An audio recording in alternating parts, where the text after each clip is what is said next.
Hello everyone. Today we talk about how to fix the app of CamScanner. We go to settings.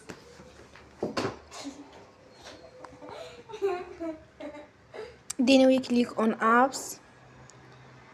After that we search the app CamScanner and we click.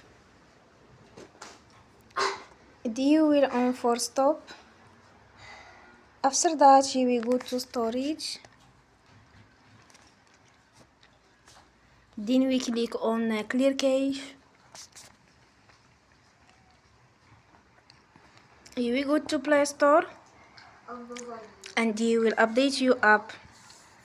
Don't forget to support us by like and subscribe. See you next time and thank you for watching.